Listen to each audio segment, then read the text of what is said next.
Hello everyone, आज हम class 6 का चैप्टर नंबर 8 पढ़ेंगे, India's climate, vegetation and wildlife. तो शुरू करते हैं। India's climate, vegetation and wildlife are diverse and influenced by factors like locational, latitude and distance from sea. India experience 4 major seasons: winter, summer, rainy and autumn season. Cold weather season, शीत ऋतु का मौसम।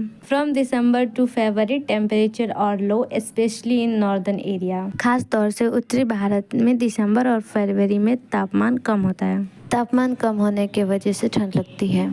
Now the next season is summer season, hot weather season. गर्मी का मौसम। From March to May, temperature are very high and hot, dry and cold dew, blowing during day.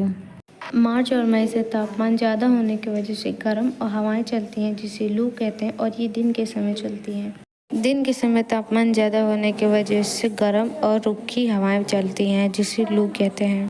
South west monsoon season यानी कि rainy season, वर्षा काल। From June to September, this season is characterized by wind blowing from Arabian Sea and Bay of Bengal towards the land bringing rainfall. वर्षा काल जून से सितंबर तक होता है और यह काल जो हवाएं चलती हैं अरेबियन सी और वे बंगाल में भूमि के प्रति जो बारिश लाती हैं उसको कैरेक्टराइज करता है। सीजन ऑफ रिटार्डिंग मानसून, एंटम यानी कि बसंत ऋतु। From October to November, wind back from the mainland to Bay of Bengal and some southern states like Tamil Nadu and Andhra Pradesh receive rain. अक्टूबर से नवंबर तक जो हवाएं हैं वो वापस अपने मेनलैंड बंगाल की खाड़ी और कुछ दक्षिणी राज्य जैसे तमिलनाडु, आंध्र प्रदेश जहाँ पे बारिश होती है। अब हम पढ़ेंगे नेचुरल वेजिटेशन। नेचुरल वेजिटेशन का मतलब होता है प्राकृतिक वनस्पति। Natural vegetation refer to the plant and trees that grow on their own without human intervention. प्राकृतिक वनस्पति का तात्पर्य ऐसे पादप समुदाय से है जो बिना मानव हस्तक्षेप के किसी भी क्षेत्र में बढ़ता है। India natural vegetation can be classified into 5 main type. Bharat के प्राकृतिक वनस्पति को मुख्यतः 5 भागों में वर्गीकरण किया गया है। First, tropical rain forest. Second, tropical deciduous forest. Third, temperate evergreen forest. Fourth, temperate deciduous forest. Fifth, coniferous forest. Factor influencing vegetation, कारक जो वनस्पति को प्रभावित करते हैं। Climate, temperature, rainfall, soil. Human impact, मानव प्रभाव। Deforestation, habitat loss, climate change.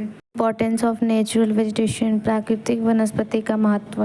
Support biodiversity, provide ecosystem service, regulate climates. Now focus on first, tropical rain forest. A tropical rain forest is a hot, humid and densely vegetated forest typically found near the equator, characterized by high rainfall and a wide variety of plants and animals. उष्णकटिबंधीय वर्षा one, ऐसे जंगल गर्म, नमी वाला और घना होता है। यह आमतौर पे इक्वेटर पे पाया जाता है यानी कि भूमध्य रेखा के पास। बारिश होने के कारण यहाँ पे बहुत सारे प्रकार के पौधे और जीव जंतु पाए जाते हैं। Now second is tropical deciduous forest. उसे हिंदी में कहते हैं उष्णकटिबंधीय पर्णपाती वन। यह वन मानसून वन के नाम से जाना जाता है और बहुत कम घना होता है सदाबहार जंगल के तुलना में। यह अपने पत्तियों को बचा के रखता है ताकि गर्मी के मौसम में ये पानी को कंजर्व करके रख सके। टेम्परेट एवरग्रीन फॉरेस्ट, शीतोष्ण सदाबहार one. Found in area heavy rainfall, these forests are so dense that sunlight does not reach the ground. Trees in these forests do not shed their leaf at same time, so they are green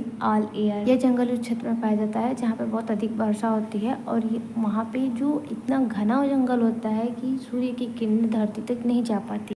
ऐसे forest में जो tree होते हैं अपने leaf को set करके नहीं रखते हैं जिससे वो हर साल हरे ही पाए जाते हैं। टेम्परेट एवरग्रीन फॉरेस्ट, शांत पर्णपाती जंगल। These forests found in temperate region of the earth where there are clear change in the season. The characteristic of these forests is that they shed their leaf in winter and grow again in spring. यह जंगल पृथ्वी के temperate क्षेत्र में पाया जाता है जहाँ पे बहुत ही चेंज होता है सीजन में, और इसका कैरेक्टरिस्टिक यह है कि ये अपने पत्तियों को सेट करके रखता है, बचा के रखता है विंटर के समय में, जिससे ये वसंत ऋतु के समय में अच्छी पत्तियां ला सके। Now the last is coniferous forest, शंकुधारी वन। मतलब कॉनिफेरस फॉरेस्ट को शंकुधारी वन के नाम से भी जाना जाता है। Found in cold temperate regions, these forests are dominated by coniferous trees, pine, scrubs, firs, and kedar. This is the example of the coniferous forest. The tree having needle-like leaves and tree retaining leaves year-round. शांत शंकुधारी one ये ठंडे क्षेत्र में पाए जाते हैं, temperate क्षेत्र में पाए जाते हैं और ये जो होते हैं कॉनिफेरस ट्री से डोमिनेटेड होते हैं, जैसे कि पाइन, श्रब्स, फायर्स एंड केदार्स। और इसकी जो पत्तियां होती हैं वो सुई की तरह नुकीली होती हैं और ये जो होते हैं सदाबहार होते हैं, मतलब बहुत ज़्यादा हरे होते हैं और इनके लीव्स हर साल बहुत ही हरे और घने होते हैं। इम्पोर्टेंट पॉइंट हैं जैसे कि thorny bushes and mangrove forest.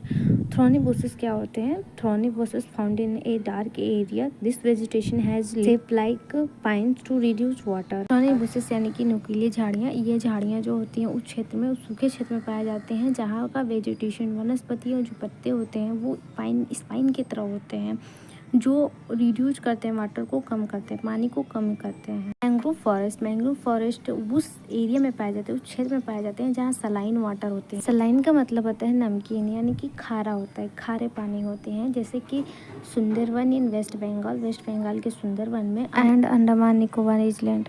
Wildlife वन्यजीव। India is home to a wide variety of wildlife. The tiger is our national animals and the peacock is our national bird. Bharat जो है विभिन्न प्रकार के वन्यजीवों का घर है और जो टाइगर है वो राष्ट्रीय पशु है और जो पीकॉक है राष्ट्रीय पक्षी है। सम की एनिमल्स एंड देयर हैबिटेट। कुछ की मतलब कुछ इम्पोर्टेंट एनिमल्स, जानवर एंड देयर हैबिटेट और उनकी निवास, आखिर वो रहते कहाँ हैं, जैसे कि एशियाटिक लॉयन जो होते हैं वो गिर फॉरेस्ट ऑफ गुजरात के गिर फॉरेस्ट में पाए जाते हैं। अब इस चैप्टर का एंडिंग यहीं पे होता है। ये कुछ इंपॉर्टेंट पॉइंट थे इस चैप्टर के। अगर आपको पूरी डिटेल वीडियो चाहिए कि एनसीईआरटी की लाइन बाय लाइन एक्सप्लेनेशन चाहिए तो कमेंट कीजिए, जिससे कि मैं उसका लाइन बाय लाइन एक्सप्लेनेशन का वीडियो बना सकूं। And thank you so much for watching that video. Subscribe.